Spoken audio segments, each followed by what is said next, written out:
지금까지는 대략적으로 살펴보았고요. 지금부터는 각 신청 조건에서 유의할 사항과 선정 방법에 대해서 구체적으로 알아보도록 하겠습니다. 김포지역 국민임대주택 예비입주자 모집공고문에서 필히 숙지하시기 바람이라는 중요한 문구가 나와 있는데요. 그쪽 부분을 살펴보도록 하겠습니다. 아까 말씀드린 대로 예비입주자 모집공고일은 2021년 5월 6일이 기준이라고 했는데 이 전까지 김포시로 거주지가 되어 있으셔야 입주 자격과 예비입주자 선정 과정에서 순위와 배점 판단 기준이 된다는 것을 기억하시면 되겠고요. 그 다음에 세 번째 내용에 나와 있는 동일한 유형이라고 하시는 부분을 살펴보시면 여기 예비입주자 모집 신청은 가능하지만 신청 후 예비입주자로 선정이 되고 나면 종전 선정된 예비입주자로서의 지위는 자동 탈락 처리됩니다 라는 문구가 있는데요. 이거는 동일 유형 예비입주자가 중복 선정이 됐었을 때는 제외 처리를 한다는 얘기입니다. 예시로 지금 국민과 국민이라고 이렇게 화살표가 양쪽으로 되어 있고 행복과 행복이라고 양쪽으로 되어 있는데 국민임대 아파트와 국민임대 아파트를 신청을 하시게 되신 분들, 예를 들어서 장기동에 있는 장기초당마을 아파트를 신청하시고 장기동에 있는 수정마을을 신청하신다고 생각하셨을 때 내가 수정마을에 선정이 되셨었으면 종전에 선정됐었던 두 개 다 선정이 되셨었을 때 종전에 선정되셨었던 초당마을의 예비 입주자의 지위는 자동 탈락 처리된다라는 뜻입니다. 행복주택과 행복주택도 마찬가지고요. 그러면 동일한 유형이 아니라 국민임대주택과 행복주택은 교차해서 중복 선정이 가능하느냐? 중복 선정이 가능합니다. 네, 모집 대상 주택입니다. 46, 51, 59 형이라고 말씀을 드렸는데 지금 여기서 살펴보실 것은 현재 모집할 예비자 수가 46형은 50가구, 51형은 60가구, 59형은 30가구를 모집한다라고 되어 있는데 그 앞에 나와 있는 대기 중인 예비자 수를 살펴보셔야 됩니다.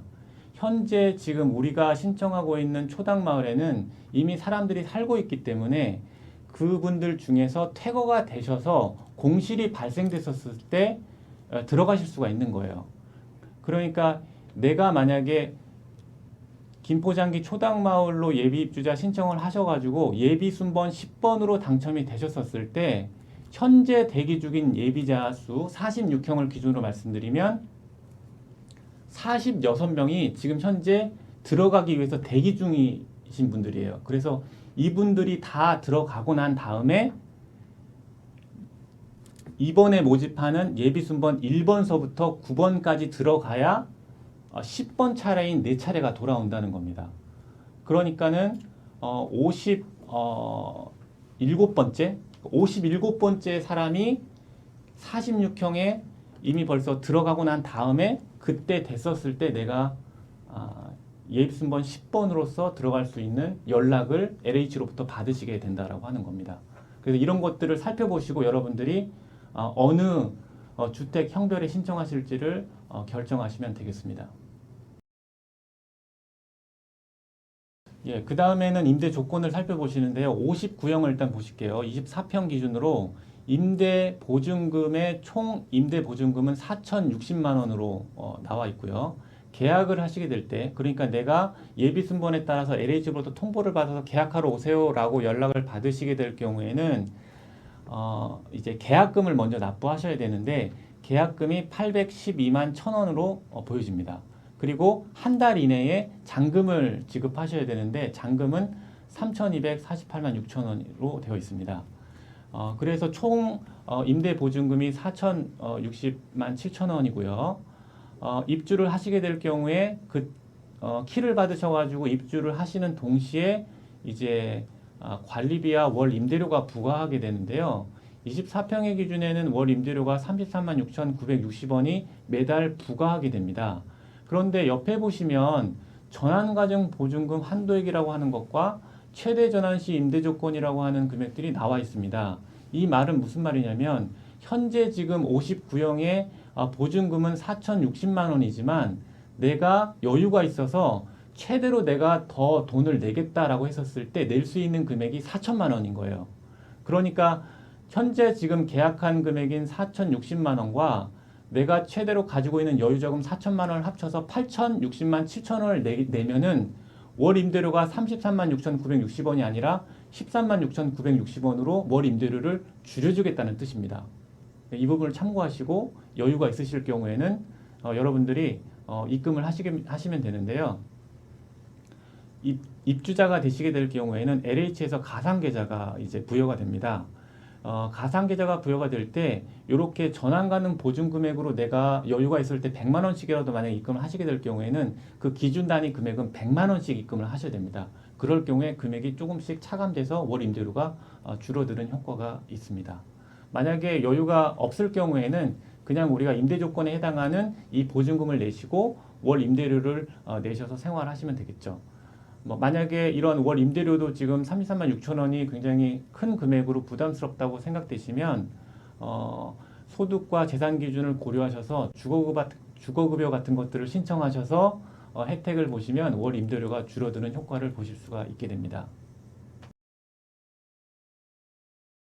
신청 자격에 대해서 잠깐 다시 한번 살펴보도록 할 텐데요. 세대에 속하는 사람 전체가 무주택 세대 구성원이어야 합니다. 그러니까 주택이나 분양권 등을 소유하고 있지 아니하셔야지만 신청이 가능하신데, 여기서 지금 살펴보실 것은 예전에는 세대도 기준으로만 보통 많이 신청을 했었었는데 지금은 세대 구성원일 경우에도 신청이 가능하십니다. 그래서 신청자의 직계 존속과 직계 비속에 해당되시는 분들일 경우에도 신청이 가능하십니다. 우리가 직계 존속이라고 하면 나를 기준으로 내 위에 혈통을 얘기하는 거고요. 직계 비속은 나를 기준으로 내 밑에 자녀들을, 직계 존속은 내 부모들을, 직계 비속은 내 자녀들을 이야기하는 겁니다. 그래서 등본상을 기준으로 하기 때문에 등본상에 같이 등재가 되어 계시다면 모든 세대 구성원이 주택 또는 분양권 등을 소유하고 있지 아니하셔야지만 신청이 가능합니다. 만약에 부모님이 주택을 소유하고 계시고 자녀가 성인이면서 주택을 소유하고 있지 않을 경우에는 세대 분리를 하셔야 됩니다. 단독 세대주 제한이라고 하는 게 있는데요. 혼자 사시는 분들 같은 경우에는 주민등록 등본상에 세대 구성원이 없이 혼자 되어 계시는 분들은요, 전용 면적 40제곱미터 이하 국민임대주택만 신청하실 수 있습니다. 이 점을 참고하셔서 신청하시기 바랍니다.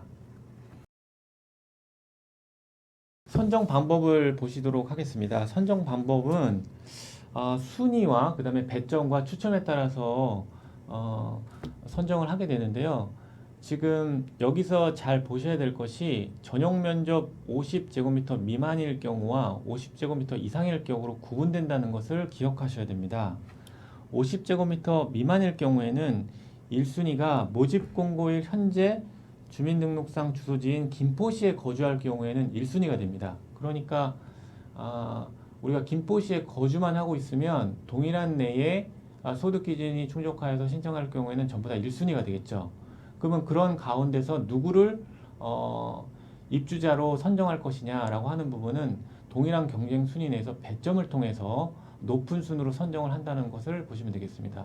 배점이 또 같을 경우에는 추첨으로 선정을 하게 되는데요.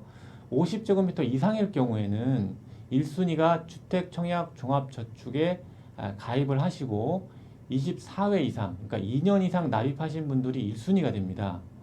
거의 대부분 임대아파트 모집공고문이 나오고 나서 접수를 하게 될 경우에 2순위로 넘어가질 않습니다. 그렇기 때문에 될 수 있으면 1순위의 조건을 갖추시고 신청을 하시는 것이 유리하겠습니다. 배점 기준을 살펴보도록 하겠습니다. 배점 기준에 동일 경쟁 순위 내에서 배점 기준으로 경쟁을 할 경우에 점수를 부과해서 선정자를 확정짓는데요.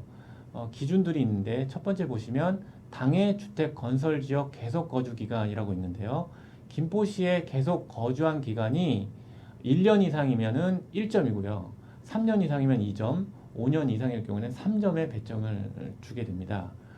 그래서 우리는 등본상으로 몇 년 동안 거주를 했는지를 기관으로 보시면 되겠고요. 또 하나는 청약저축 납입 횟수를 보게 되는데 주택 청약 종합저축 납입 횟수가 보통 우리가 1년 정도 납입을 하게 되면은 12회 정도가 되는데 12회까지는 이제 1점이 되는 거고요. 우리가 1년 이상 납입을 하게 되면은 이제 2점이 되게 되는데 보통 24회 이상이 1순위가 되기 때문에 50제곱미터 이상일 경우에는 24회 이상이 1순위가 되기 때문에 2년 이상 납입하신 분들 같은 경우에는 3점이 되는 겁니다. 그러면 이 주택청약 종합저축 통장을 사용하는 것이냐? 라고 물어봤었을 때는 사용하는 것이 아니고요. 동일 경쟁이신 분들이 많기 때문에 그 많으신 분들 중에 배점을 통해서 우선순위를 결정하는 것에 사용되는 것입니다. 나중에 통장은 따로 사용하실 수가 있으십니다. 나중에 이제 여러분들이 민간 아파트 같은 데 신청하실 때는 주택청약 종합저축 통장을 따로 사용하실 수가 있습니다. 참고하시면 되겠고요. 미성년자 자녀 수에 대한 부분으로도 배점을 주게 되는데요. 두 자녀일 경우에는 2점을 주게 되고요. 세 자녀 이상일 경우에는 3점을 주게 됩니다. 4번에 보시면 신혼부부일 경우에는 3점을 주게 되고요. 예비 신혼부부일 경우에도 3점을 배점을 받아가실 수가 있게 됩니다. 또한 5번에 혼인기간이 7년 이내이신 분이거나 그 다음에 미성년 자녀일 경우에 그러니까 혼인기간이 7년 이내이면서 미성년 자녀인 신혼부부 세대이거나 부모 세대는 3점을 배점 받으실 수가 있게 됩니다. 그리고 이제 사회 취약계층이라고 해가지고 우리가 보통 수급자이신 분들, 생계나 의료급여 수급자이신 분들 이거나 만 65세 이상이시면서 국민기초생활보장법상 수급권자 또는 차상위 계층에 해당되시는 분들도 3점을 받으실 수가 있게 됩니다. 그리고 또한 한부모 가족이신 분들도 3점을 받으시게 됩니다. 국민임대주택의 과거 계약 사실이 있을 경우에는 감점이 되는데요. 최근 1년 이내에 계약한 사실이 있을 경우에는 마이너스 5점이고요. 최근 3년 이내에 계약한 사실이 있을 경우에는 마이너스 3점입니다. 그러니까 내가 점수가 7점 이상이 되더라도 이렇게 최근 1년 이내 또는 3년 이내에 계약한 사실이 있어서 마이너스 점수를 받으시게 될 경우에는 불리한 조건이 되는 것이죠. 그러니까 될 수 있으면 내가 임대 아파트에 들어가서 살고 있는다고 했었을 때는 최소한 3년 이상 경과됐었을 때 다시 한번 다른 임대주택으로 신청을 하시는 것이 유리하다고 할 수 있겠습니다. 소득 및 자산 선정 기준을 다시 한번 보여드리는데요. 이제 제가 설명을 드리긴 했습니다만 소득 기준은 말씀드린 대로 월평균 소득 기준 90%, 1인 가구에는 90%, 2인 가구는 80% 이하, 3인 가구서부터는 70% 이하 기준을 충족하시면 되겠고요. 소득이라고 한다면 우리가 보통 근로소득이나 사업소득, 재산소득, 그러니까 보통 이제 재산소득은 임대소득이나 연금소득 같은 것들을 이야기하고요. 자산이라고 하는 부분을 조금 더 설명을 드리려고 합니다. 자산은 부동산, 자동차, 금융자산, 뭐 예금이라든지 적금이라든지 수익증권 같은 것들을 가지고 있는 걸 전부 다 자산으로 총 자산 금액을 합산하게 됩니다. 그래서 그 기준이 2억 9,200만 원이 넘어가시면 안 되는 거고요. 부채 같은 경우에는 우리가 금융기관에 나와 있는 기관에 나와 있는 공공기관의 대출금 같은 것들을 이제 관련된 증빙 서류를 제출하시면 반영이 됩니다. 그리고 이제 자동차가 있는데요. 차량 가액은 이게 지금 중고 가격으로 알고 계시면 되는데 사실은 뭐 중고 가격 시세로 해가지고 간단하게 3,496만 원을 맞추시면 안 됩니다. 왜냐면 요즘은 대부분 해당 세대에 2대 이상의 차량을 소유하신 분들도 많이 계시기 때문에 이렇게 차량이 2대 이상이 되시거나 하시는 분들 같은 경우에는 차량 가액 중에 높은 차량 가액을 기준으로 하게 되는데요. 이거는 우리가 일단 중고 차량 가격 기준으로 우리가 생각을 하긴 하지만 사실 중고 시세를 기준으로 했었을 때 금액을 좀 낮춰서 금액을 맞추시는 것이 좋습니다. 예, 신청 서류입니다. 제출 서류는 모집 공고일 기준으로 발급하셔야 되고요. 어, 신청 서류는 그렇게 복잡하지가 않습니다. 개인정보 수집 이용 및 제3자 제공 동의서는 LH 양식이 따로 있습니다. 그래서 보통 부침 서류 되어 있으니까 참고하시면 되겠고요. 금융정보 제공 동의서라고 하는 것들이 있어서 동의를 하시게 될 경우에 이런 관련된 모든 자산이라든지 재산에 대해서 이제 조사를 자체적으로 하게 됩니다. 자산 보유 사실 확인서도 LH에 지정 서식이 되어 있기 때문에 이것도 작성을 해주시면 되겠습니다. 보통은 지금 전월세로 사시는 분들 같은 경우에 전월세 계약서 사본을 첨부하셔서 자산 보유 사실 확인서에 같이 부침 서류로 제출하시면 되겠습니다. 그리고 신청하시는 분은 이제 주민등록 등본, 그 다음에 주민등록 초본과 가족관계 증명서는 세대가 이제 분리되어 계신 분들, 그러니까 주민등록 등본상에 가족 구성원을 확인할 수 없을 경우에 초본과 가족관계 증명서 상세본을 제출하시면 되겠습니다. 예, 계약 체결하실 때는 이제 서류가 필요한데요. 보통 거의 대부분 이제 계약자 본인이 많이들 가시게 되는데요. 계약하시는 분의 신분증과 도장을 가져가시면 되겠고요. 대리로 계약을 하시게 될 경우에는 배우자 신분증도 같이 가져가시게 되면 됩니다. 그리고 이제 아까 말씀 못 드렸는데 생계나 의료급여 수급자이신 분들, 그 다음에 한부모 가족이신 분들, 그 다음에 65세 이상이면서 수급자이신 분들, 그 다음에 차상위 계층에 해당되시는 분들은 관련된 수급자 증명서나 관련된 확인 서류를 같이 제출하셔야 됩니다. 오늘은 신청 조건과 선정 방법, 유의사항에 대해서 알아보았습니다. 여러분들께서 신청을 하시게 된다면 참고하셔서 도움되시기를 바라겠습니다. 지금까지 김포시 종합사회복지관이었습니다. 감사합니다.